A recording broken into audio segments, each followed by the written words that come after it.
I think this is something which we had been looking up to, and we had been waiting since morning for our turn to come, and we have listened so much, in fact, so good things from Dr. Khalid.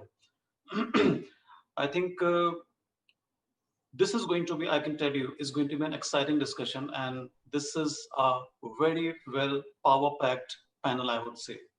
So many diversified people, so many learned people who are going to be part of this discussion. And with this, I would like to start straight away on the topic because we need to be little on the time as well. So, considering the topic that deploying mobile technologies to combat the current crisis. Now, disasters and pandemics, as we all know, will always be there, have been there, and maybe they might have this different type of an interval between the one and the next, but that will always happen. That has happened in the past as well, and that will keep happening. The irony is that each disaster, each pandemic poses an exceptional threat, an exceptional challenge to the entire way of living and the lifestyle. That becomes all the more bigger, all the more problematic if it's a disaster which concerns healthcare needs. So, needless to say, whatever has happened in the world since November 2019, when the first time the COVID case was discovered, has been a very, very troublesome journey, very, very ups and down type of a journey for all of us, in fact.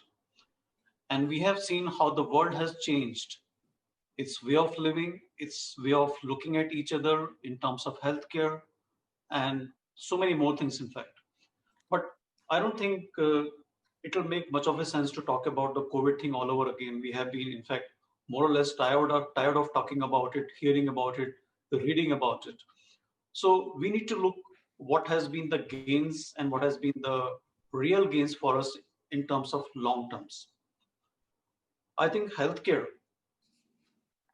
has gained a tremendous amount of things from this COVID, because if we look at the IT part of the healthcare, which is the topic for this discussion today,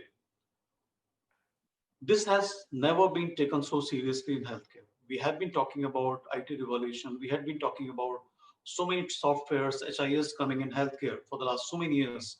Even the telemedicine ever since 2015, when we had been trying to implement this in our country, it had never seen the right light of the day. Suddenly, ever since this entire pandemic happened, it has changed drastically, completely, I would say. So imagine what would have been the life of all of us if during this pandemic time, during this lockdown time, if there was no Wi-Fi. So this has really been a sea change for us. We have realized the importance of this entire IT systems and the mobile technologies and everything else. At the same time, the care which has come to the rescue of so many patients who I am sure would have been at a much bigger loss had there not been an advent of the mobile technologies during this time. Only those needies would have been reaching to the hospital who had no other option but to come to the hospital had this not been there. But as a result of the mobile technologies availability, a lot could be done, and a lot of patients who might not have come to the hospital otherwise were still able to take care of their own illnesses through these technologies. Having said that, now I think the type of panel that we have, um, let's start the discussion now. And so one topic that comes to our mind is the role of mobile technologies and empowering patients.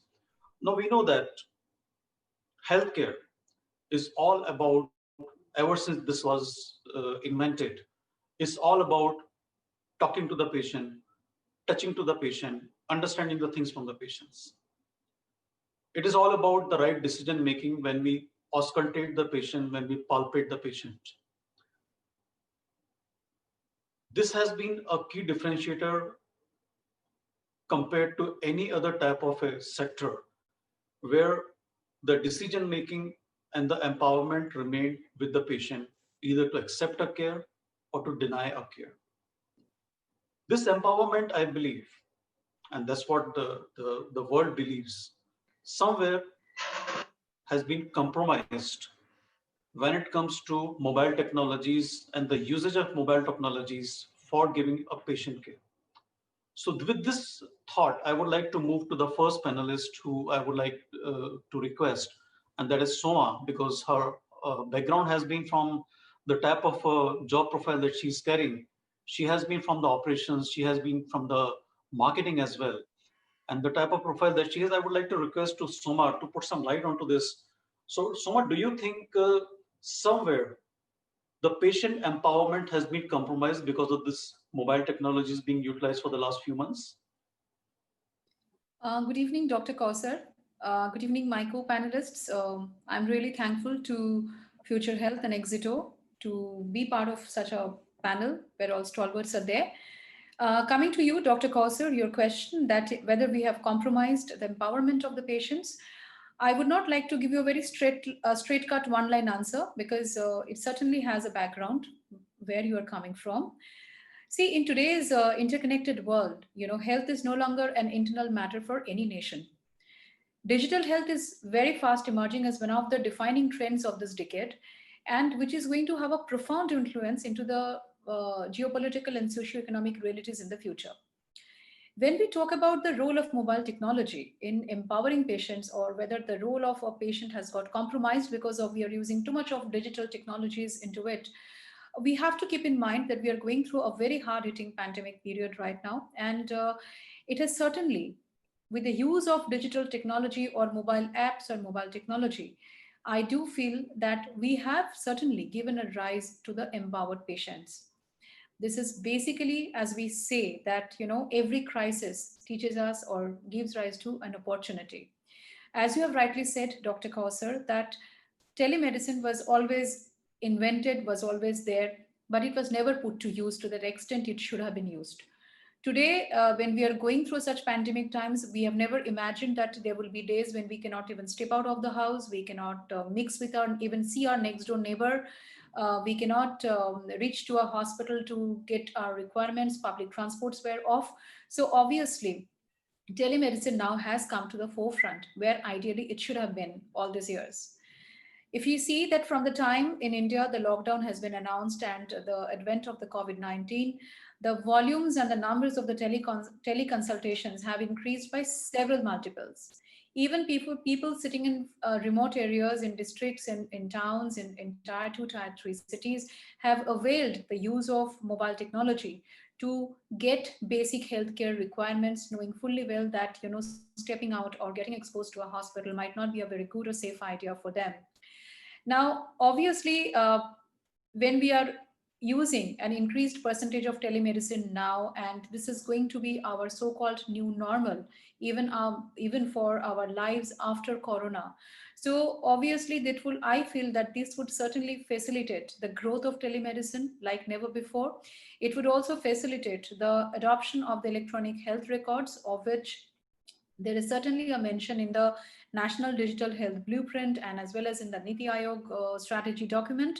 And I also feel that mobile technology gives patient empowerment. Why? Because it gives them better options to choose their care provider, to choose their caregiver, to discuss about the treatment platforms in a more suitable manner, and also to do a lot of research and know what is good for them. I feel when I see the patients coming to the hospital also nowadays, I feel that they do a lot of research online because mobile is in everybody's pocket these days.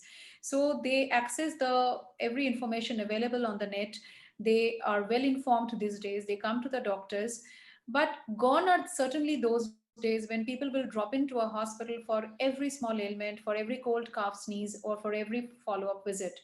Today we have apps for private healthcare hospitals. Most of us, we have apps by which appointments can be taken, payments can be made, service portals could be accessed to get the investigation reports all sitting at home, and even post discharge or post operative follow up visit can also be done over phone.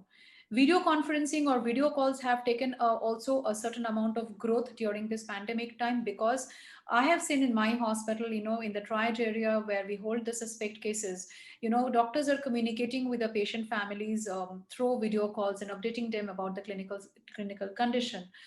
Similarly, for patients who are now there in the COVID ward, in COVID wards, or in COVID ICUs also, video calls are being extensively used to give those updates to the patient families. Uh, Certainly, it's an issue that the patients no longer can sit across the table and talk to the doctors, but one has to adapt to the ever changing scenario. Right now we are going through a lot of changes, and these changes are going to stay for some time, because corona has changed our lives permanently. Even for a life after corona, certain changes will be there, which we are calling the new normal.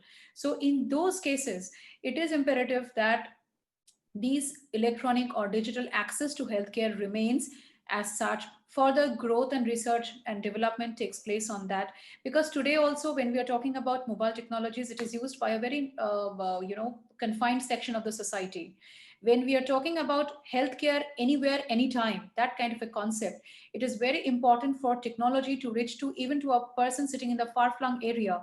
And the linguistic adaptations of the technology is certainly very important. Not everybody is well versed with English or Hindi or other pan India languages. So for them sitting in the remotest corner of the country and accessing to healthcare or talking to the doctor, or asking them a question, that when that happens, at all levels, cutting across socioeconomic strata, then we can certainly say that mobile technology has certainly being put to use in the right way, where it is reaching millions. It is not confined to the city dwellers, not confined only to tier 2, tier 3 cities. So overall, we can say yes, telemedicine is the way forward. We can say video calls are going to stay. We can certainly say that operationally, even the hospital operations, if because I come from an operations background, operations have certainly changed, because today we don't allow too many visitors in the hospital. So other visitors, who want to talk to the doctor, because in Indian family there are 2 3 people who will always like to talk to the doctors about the patient's condition. So it is important that more we access the mobile applications, web-based services, or use the hospital website also to access information. It is certainly useful. Yes, it has to be mass oriented, so that it is, instead of using by thousands, it is used by millions. Thanks so much. So in one word, if I have to ask you, has it really empowered a patient? Has it not empowered a patient? What Sorry, would come be, again, please. has this really empowered a patient or has it really not empowered a patient? What would be your answer? To me, it has empowered a patient. Okay, so we'll come back to this. Let's carry on with the Sure, discussion. sure. So we have Madhavi with us, and Madhavi has been a very, very strong force in the healthcare arena, especially in terms of, and she has been a very big factor in terms of setting supply chain also in the previous organizations.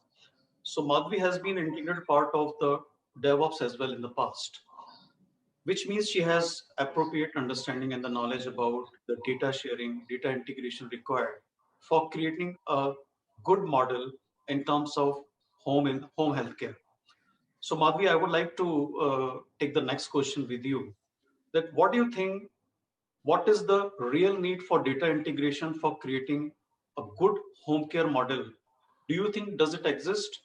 Do you think that type of data integration which is required for creating a good home care model is very much available, or is that missing, or is that really required at all to create data integration for getting this type of a model? Madhvi, I would request you to put some lights onto this. Thank you, Dr. Shah. It's a pleasure to be with you and everyone else on the panel. And thanks, Exito, for inviting me. And it's a great question. Before I dig into that, since Dr. Moidu is still here, I would like to thank him for an excellent session. Thank you, Dr. Moidu. It was really insightful and took me down memory lane as well with expert systems as the initial phase of how artificial intelligence all started. So it was an amazing session. So with that, I think from the question that you posed, Dr. Kousar, before we get into data sharing or data integration, or even DevOps for that matter, let's look at what home care really means. And I'm really talking from a personal viewpoint and not really validated or substantiated by any other means, but just from my personal view. When you talk about a good home care model, if the patient or the care receiver, if you will, is front and center with the whole thing. When that happens, it's all about that particular individual specific needs for that care receiver. So I think first and foremost, it's personalized, it's customized for that person. So that's number one. When it comes to a good home care model, it's got to be customized, it's got to be personalized for that particular individual. I think that's one critical criteria for a good home care solution.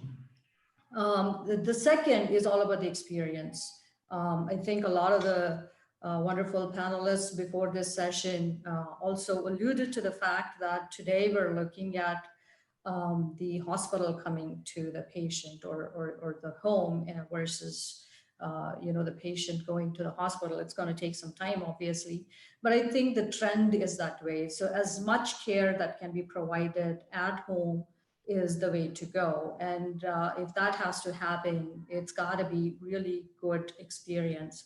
And the care that we're talking about is multifold. It's not one single area. And again, it goes back to the needs of the individual, but the experience matters a lot. If the person has to take care at home, experience becomes very important. And so quality of delivery of that care is probably the second biggest criteria for a good home care. And as we move on from that standpoint, like I said, it's not just one area of care that's important or needed, it's multiple. And the care providers are many. It's not one individual entity. It's got to be a 360 provider system that has to come together to deliver this. So the three critical important factors for a good home care would be personalization, second is quality, and third is comprehensive care. So if you go to the next step of how you do this, right? How would you deliver good, personalized, quality, comprehensive home care? It's got to come together from multiple sources, and it's about knowing the needs of the caretaker. So when you say knowing the needs of the caretaker, it's the knowledge that the person has to acquire, or the caregiver or the caregiving entity has to acquire. Knowledge is acquired through information, and information obviously is a culmination of data. So that's how data comes into the picture and becomes the front and center of being able to deliver a good home care model, right? And this has to be across multiple entities, multiple systems. I think Dr. Moidu also alluded to the fact that it is not a single system anymore. It's a complete ecosystem, and the data has to be integrated from multiple sources, right? So that is where the data integration from multiple providers or multiple sources becomes very, very important. And think about this, right? Care is not constant. It is what you do today may not be what you do tomorrow or even 2 hours from now, because it depends on the response that the care receiver is providing. And so continuous integration and the feedback loop from the progression of the situation or the progression of the care receiver's status has to be fed back into that entire integrated system. I'll take it to the next level, and we saw this in COVID era as well, is the population health and the data that comes out of the statistics that is combined around population health has an impact on this as well. So when you look at these multiple systems and multiple sources of data that's coming in, a well-integrated, very responsive, rapid deployment of the results of what culminates out of this is going to be paramount to giving the right care. When we talk about rapid deployment is when DevOps comes into picture. So continuous integration. So DevOps is all about rapid deployment. It's about continuous integration, continuous delivery. And the faster you do it, the better the care is going to be, or the results are going to be. So this is where this whole concept of continuous data integration, continuous data sharing across multiple sources, and quickly and rapidly deploying it to the point of need is going to really help provide that the better and good home care solutions. Now, does that exist? Does that not exist? I think there's huge opportunity. I'm sure our conversation will get to a point where we'll talk a bit more about it. But I think it's paramount. And to your point, is it even needed? It's absolutely necessary. It's almost imperative, and without which you cannot get to good quality home care. I think absolutely right, Madhavi. The only thing would be like creating personalized home care models may not be so easy, because that would require a lot of things to be done. Because for one specific patient, creating one entire model for that patient's need may be a huge challenge. Yeah. So I think that is something which the technology stalwarts will have to look at from the creation's perspective. So I think it's a very valid answer which you have provided to all of us, and I think all of us would benefit from this. We know that artificial intelligence, the data, and IoT has been very well used in the last few months for the enhanced care and the efficiency. So here I would like to request Prashant Vashisht to put some light onto the next question, which I would like to understand from him. But before I say anything about the question part, let me say something about Prashant, is to get everybody on a little lighter side. So Prashant, as we know, is a IT stalwart. He has been an out and out IT person. As a result of that, even when he was in the college, he was always focused only on computers. The problem with Prashant was he had no other focus, no other attention other than the computers. And there was a very pretty girl who was always trying to get attention from Prashant.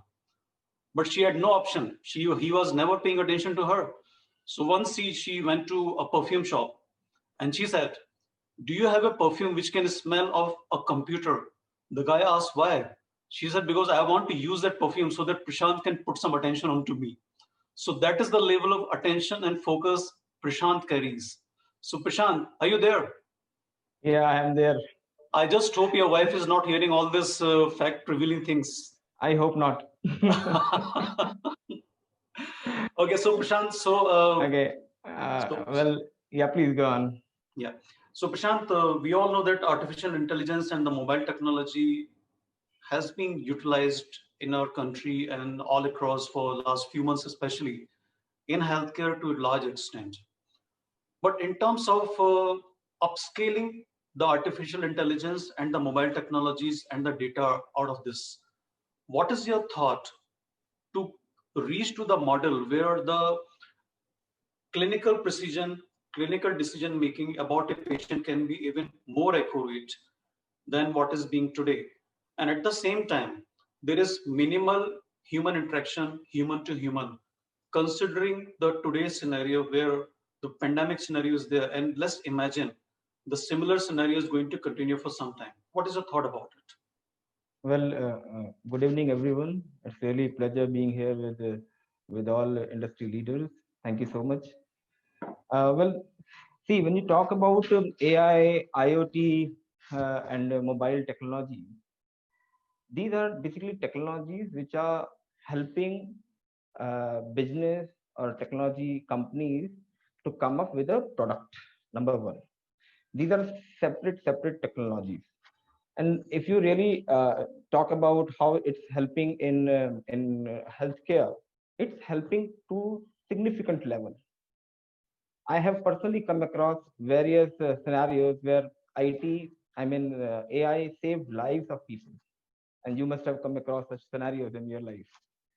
For example, you talk about remote monitoring system. If a patient's vitals are going down, and the respective consultant who is treating the patient remotely gets the vitals on time, a life can be saved. Human life can be saved. So it's helping to greater extent. When you talk about technology, AI and human being both are harnessing the power of technology. It's not like that they can run in solos. They have to go hand in hand. number one. Without human effort, technology is of good no use. And without technology, human will take long time to reach to the destination. This is the only difference. So they both have to go hand in hand. Especially when you talk about this condition, this COVID situation, there were a number of challenges. Number of challenges. I being a IT leader, faced a lot of challenges, especially in the month of April and March 2020. The real exam of IT leader got witnessed in these 2 months. When business was struggling, they wanted to get business. Patients were struggling. Look at chronic patients. They wanted to get consultation. Nobody was there across, and they were trying to avoid hospital visits. Then IT came in the picture, right? And people who were already using technology support previously, they had done nothing. They just welcomed the technology. They just added up couple of solutions together and use the same platform. So this is the thing.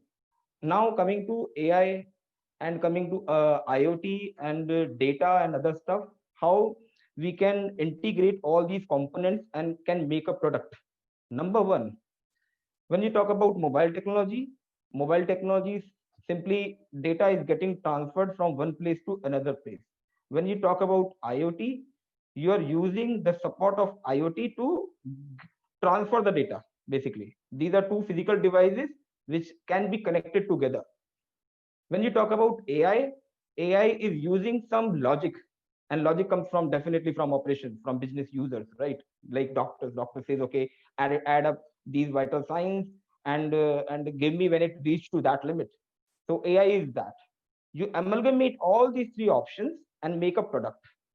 For example, the best product is patient remote monitoring system.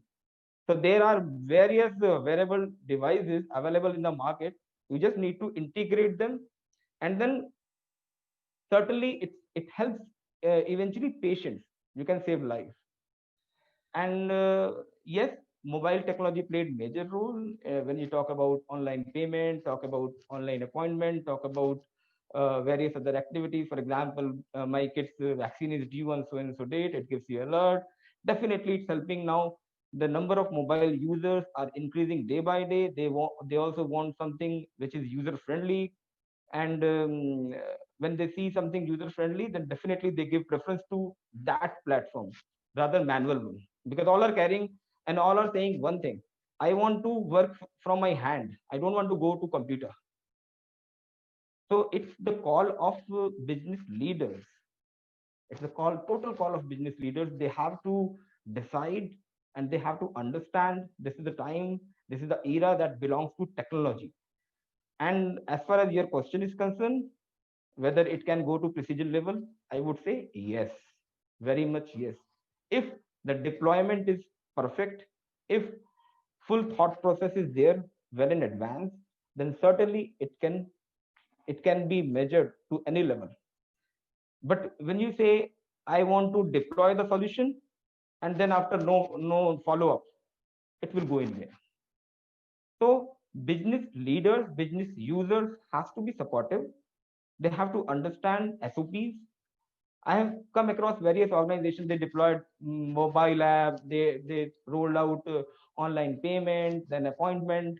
But patient has taken appointment. He made the money, and then no doctor is available. Then what's the fun? So business has to be aligned first. For example, one more example I can quote: like patient had made the payment, but it's not reflecting in the bill. Then what's the use of the technology? So business has to decide what all requirements are there. But in today's time, I have come across a number of hospitals, they are using technology to greater extent. And during this COVID time, I have come across many hospitals who are totally dependent on mobile apps. Their revenue from mobile app got upside in multiple folds. The total hospital was dependent, a group of hospital was dependent on mobile app. Okay, if you want to make patient for your IP patients, all right, you can make it from mobile app. So mobile app got emerged as a as a survivor, and it supported our business continuity plan. Otherwise, we had no option. Patients were avoiding visits, patient was admitted, there was no way to make the payment, but technology helped. So Dr. Kousar, I'm in support of technology, being a technology evangelist, and definitely it can definitely help business, healthcare. It can help doctors, caregivers, care receivers, and on top of everything, business. So I think totally agree with you on this, Prashant. There is a very funny question coming in my mind, which I'll address to after my next question. And I would like to have the next question with Soma, in fact, because the next question which I want to ask is about the privacy. So we know, Soma, that you come from with the background of NABH and appropriate operations and the quality and statutories and all. You have complete knowledge about it. So I would like to understand uh, healthcare being all about human beings. We all understand, we know that as healthcare providers, what is the importance of patient privacy and patient confidentiality. But somewhere with the advent of mobile technologies and the telemedicine and all these things, where the patient is not 100% in front of us, I mean, not as a physical form.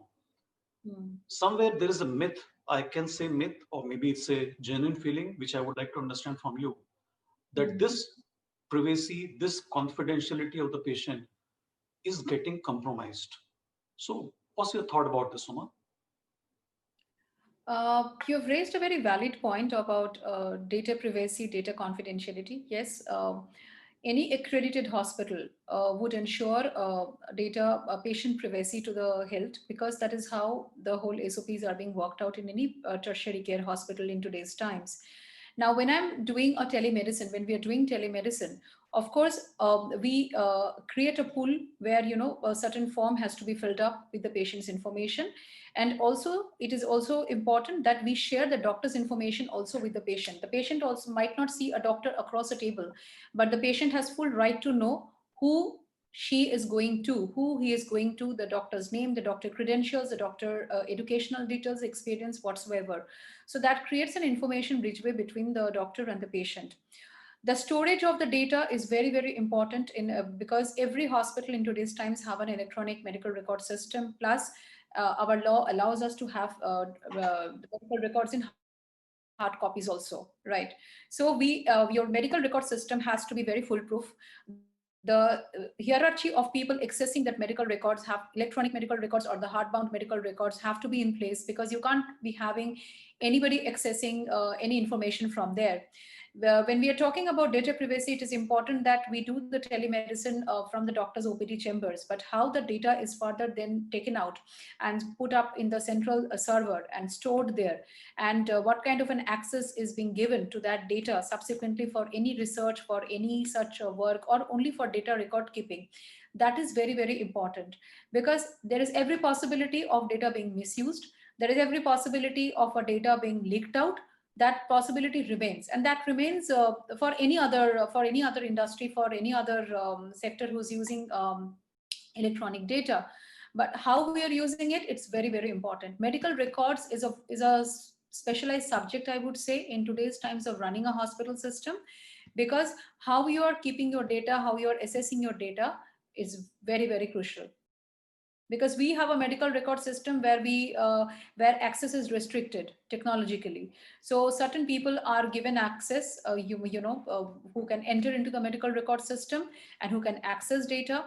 And people, and mostly these telemedicine platforms, I'm sure Mr. Prashant would be able to guide or say better technically, because whenever we are creating the pools of data in our system, these are basically only for to see the data and to read it out. You can't be editing the data at your end, or you can't be modifying the data at your end. So that is also very, very important, because I can log into a telemedicine portal and can initiate a conversation between the doctor and the patient, but I should not be able to modify the data, change any data fields, whether it's at the doctor's end or at the patient's end, or any clinical information as may be shared with the doctor. So those are very small things operationally, but yes, it is a mix of technical log gates which you are putting in, running into the hospital operations. At the same time, how administrative controls are in place, the systems are in place, so as to ensure that you have checks and rechecks at every level, so that information is not compromised. Thanks, Soma. So one thing about what we just discussed with you, I think one fear which comes in a patient's mind is when we are talking about the confidentiality. We keep hearing about so many people every second day or so. Somebody's FB account has been hacked, or somebody's email account has been hacked, or maybe the mobile data has been hacked. How do we ensure, is there a way that a patient who is talking to a hospital or to a doctor that is not going to be hacked? Because the patient's fear is that basically it's not about the patient in the hospital. I mean, it's not about the doctor in the hospital. It's about that third element. So what is the way to ensure that confidentiality remains only between the hospital and the patient, or the doctor and the patient, and it will not be falling into some wrong hands for the patient's confidentiality and privacy being misutilized? See, for example, when I'm talking about, if I can talk about my hospital, when our patients access our Medica app, to get appointments, to access their investigation reports, they always have a designated login ID and password. So every time, because I cannot be accessing and knowing your login ID, each one of them has a unique login ID. So they log in through their IDs, login ID and password, and that's how they access the data. So it is not a very common thing. I go to the website and open everything and find everybody's data at disposal. So I have a specific login ID by which I can access only to my investigations, my history, my whatever available services I have done in the hospital so far, my billing, everything. Fine. Thanks, Soma. I think this was a pretty well balanced answer. So that funny question which was coming in my mind, Prashant, with all that we have been talking about the usage of AI and the IoT and the data integration and all, do you think that day is not very far off where there will be an expectation that the mobile or the technology that we are using will have a hand coming out of it, and the patient can be feeling that hand, and that auscultation can happen through that hand itself? Can we have that expectation somewhere getting addressed, or are we far, far away from that? Because I think somewhere it is going to lead into that. See, 50% of journey is already covered. We are on track. Okay, IT is already on track. Number one, how? The solution is teleconsultation, right? And when you talk about telemedicine, then yes, we have reached to 80%. And in coming days, there will be significant progress in the same segment. So if you talk about teleconsultation, many hospitals have started. It was there way back, okay, for decade together. But again, now because of this COVID situation, it has given a signal that yes, the need of era is teleconsultation, telemedicine. Government has already allowed, considering ongoing situation, because patients were avoiding hospital visits. So what was the solution? Especially talk about chronic ones. But again, teleconsultation and is right now limited to certain extent. It cannot go to that level. And as I mentioned earlier as well, human efforts are always required. Technology can help in generating smart outcome. Number one, right? You need not to do calculation; it will calculate, and that is what we call as AI. Number one. Number two, it can minimize the gap. Now distance is no more a matter. If you really want to see the patient remotely, no matter, you can do that. But again, if you want to perform surgery, you have to go. If patient need some surgeries, or if there is any kind of acute disease, then definitely patient has to reach hospital. But again, for OPD, to an extent, teleconsultation, telemedicine has covered the segment. And in recent time, I have seen and come across many hospitals who started using teleconsultation platform, although many of them are calling it telemedicine. See, there is a difference between telemedicine and teleconsultation. Teleconsultation is the first step of telemedicine. But when you talk about telemedicine, various other stuff gets added. For example, remote monitoring system, then tele ICU, then even telecardiology, various other segment comes in, and it makes tele medicine, wherein you need to spend more money on on equipments, technology, and other stuff, wearable devices sometimes. But teleconsultation is very simple. You can start within 2 to 3 days time if you have solution ready. In teleconsultation, you are just going to see doctor. Doctor must have electronic medical system, right? And at other side, you are going to see patient, like the way I can talk to you, and you are going to note down his vitals, summaries, and other stuff. But again, this is applicable mainly for chronic patients, patients who have some basic problems. It cannot right now, teleconsultation cannot have entire bunch of it. It will take some time, but in coming days, no wonder we can reach to that level as well. And telemedicine has covered to an extent. Telemedicine has covered to, I guess, 80%. If you see hospitals in America or in London, they do it. Telemedicine is running full-fledgedly. Even in India, some hospitals have come up with telemedicine solutions as well. But again, implementation is again a challenge, because in both the systems, you have to align operation as well.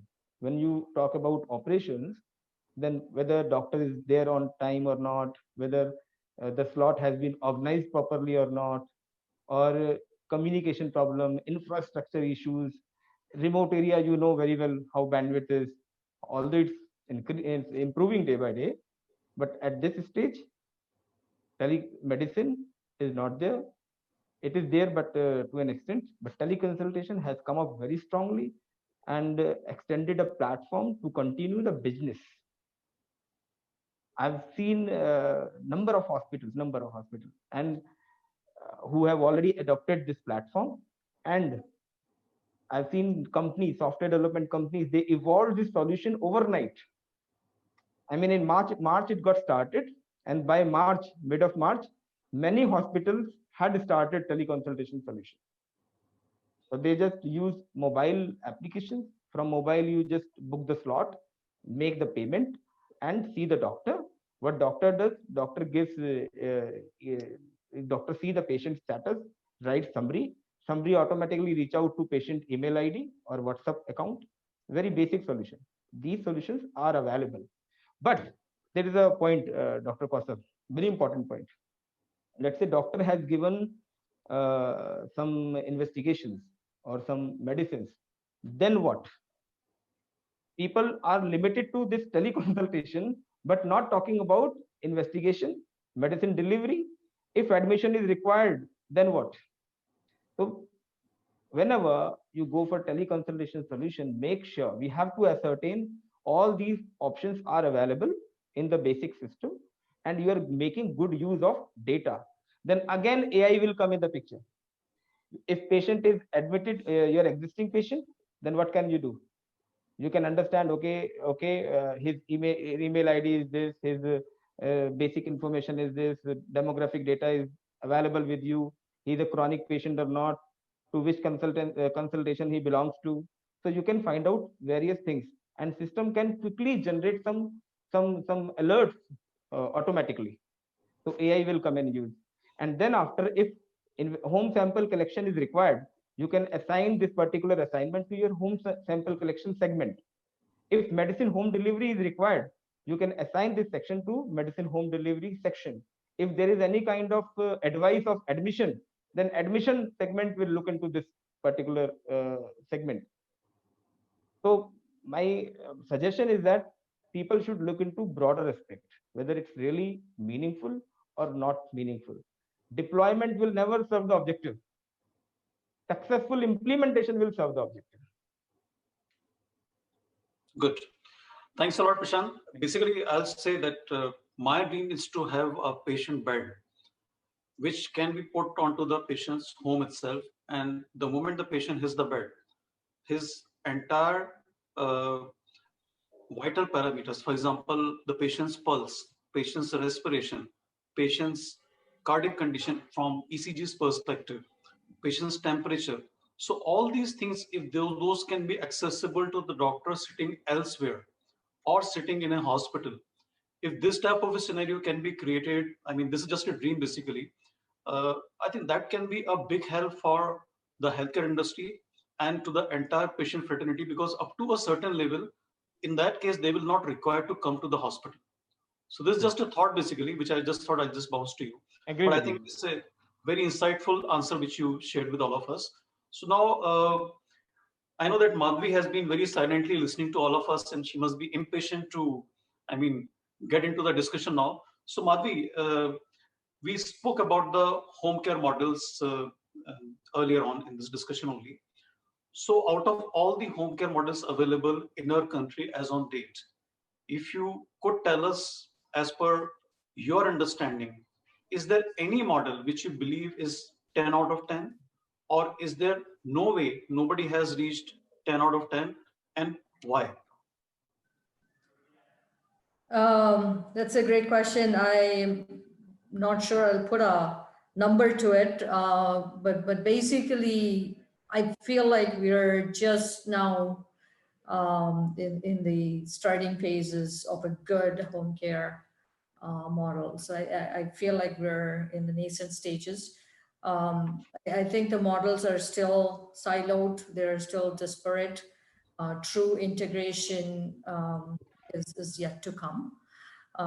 True data integration is yet to come. True models that would integrate with this kind of technology adoption is yet to come. But with that said, I think the opportunity is huge only because of the various models that are being developed across the industry, whether it's technology advancements, whether it's integrated care, thought processes that are coming into picture.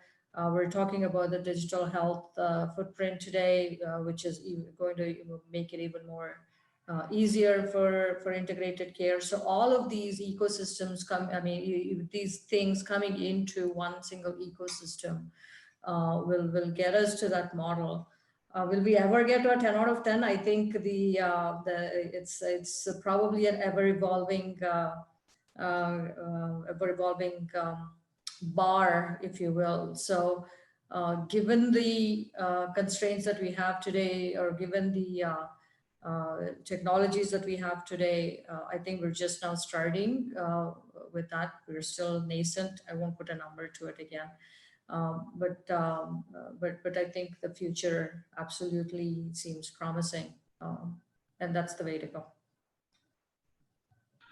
Thanks, Madhavi. I think as I can understand from what you just shared, so we are not there at all. In fact, we are far away from reaching to the best product for home care as of today. But as I can understand from you, that we are moving fast and we are moving in the right direction. And I think that is not very far off when we'll have a very, very top to the standard level home care model available for all of us, in fact. Okay, so thanks, Madhavi. So I think I would like to ask the last question again to Soma, who has been our opening batsman as well.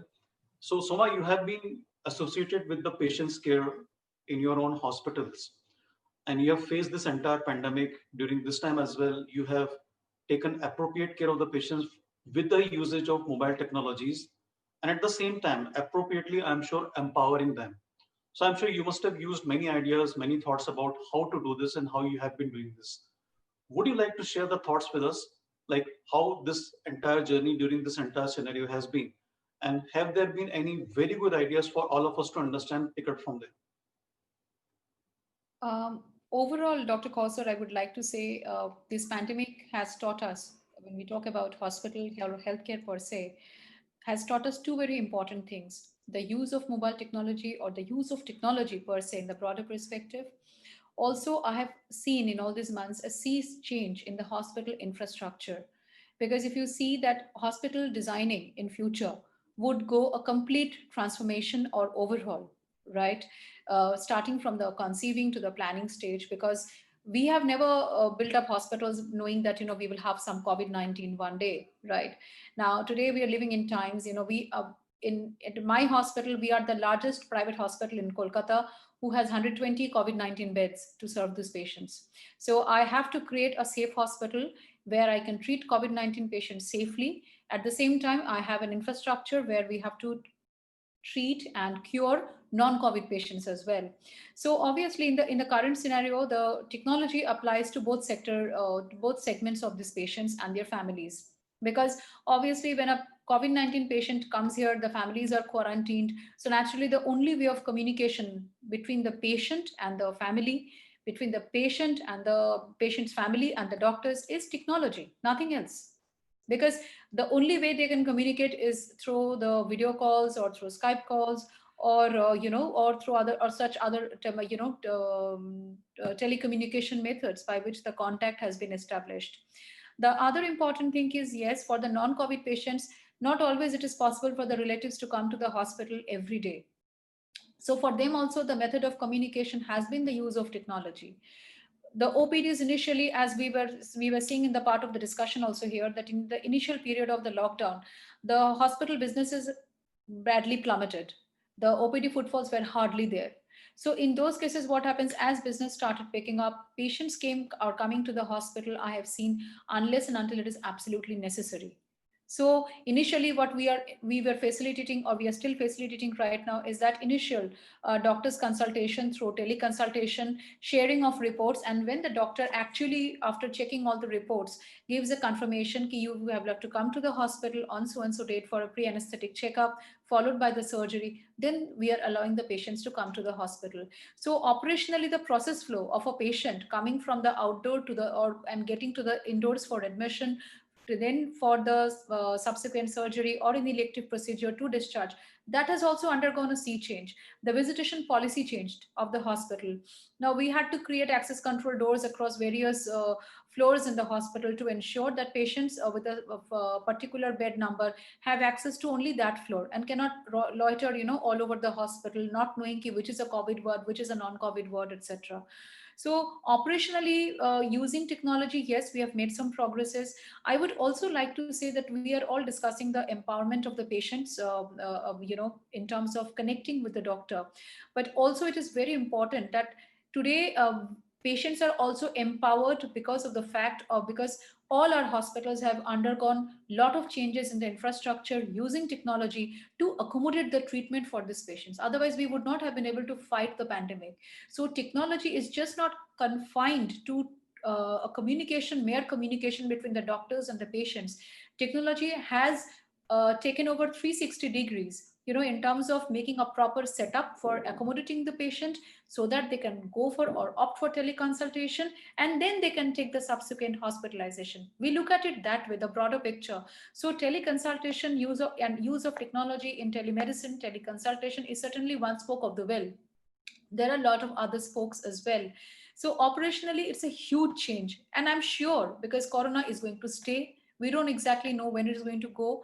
And even whichever time it goes, the processes shall continue this way. People, like as you were mentioning in the beginning, that, still patients feel that, across the table, that face-to-face discussion is not having, the pain is not there. So someday the hands will come out of the mobile and all that. But let us understand what was empowerment pre-corona might not be the same post-corona. That is very important, because these are ever-changing realities which we are going through. And so we have to understand that the realities have changed, the goalposts have changed. So what was empowerment earlier is not empowerment. Today's empowerment is using healthcare at the click of a mouse or at the click of a button of a mobile phone, and accessing your data, accessing your informations, your communication with the doctors, all kinds of information using technology. So I look at it that way as a healthcare worker. Thank you so much. So just I would say the last question for my own sake. Are all the doctors who have patients admitted in the wards, especially in the COVID wards, in person seeing all the patients twice in a day, or they are doing this through the technology? No, I will tell you what, because we have, see, when I'm talking about a COVID ward, we have COVID wards, we have COVID ICUs also, and we have suspect zones, suspect wards also, like where we hold patients because their COVID reports are awaited. So for us, we take them to be COVID till such time they are proved otherwise.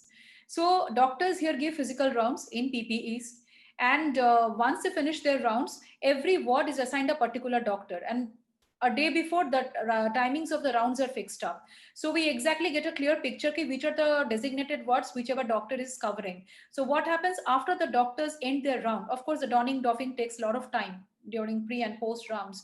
So once they doff, they come out in their doctor's room and then they call up every patient. If in a particular ward there are 40 patients, that doctor will call up every patient family at the registered mobile number with us and give a clinical update, and all this update, that whatever clinical update is being communicated to the patient and patient's family member, who has been spoken, what time, what update has been given, these are all recorded. So these are basically treated as your as extension of the medical record, so that tomorrow, if in case there is a medical legal complication or medical legal situation, at least we have data to back up that so and so person has been spoken to, and information is always given to the registered mobile number, not to just anybody picking up a phone and randomly asking what is the patient's status.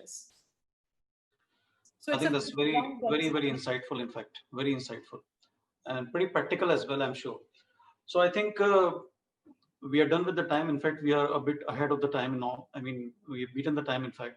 So I'm sure Sri Lakshmi will be about to ping all of us any moment that, guys, please stop now, too much of you.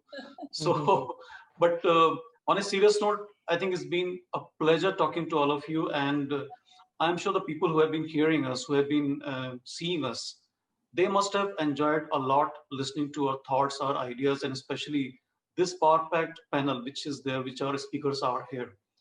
And I just hope and I pray that somebody is making a note of every single idea that our panelists discussed and shared today.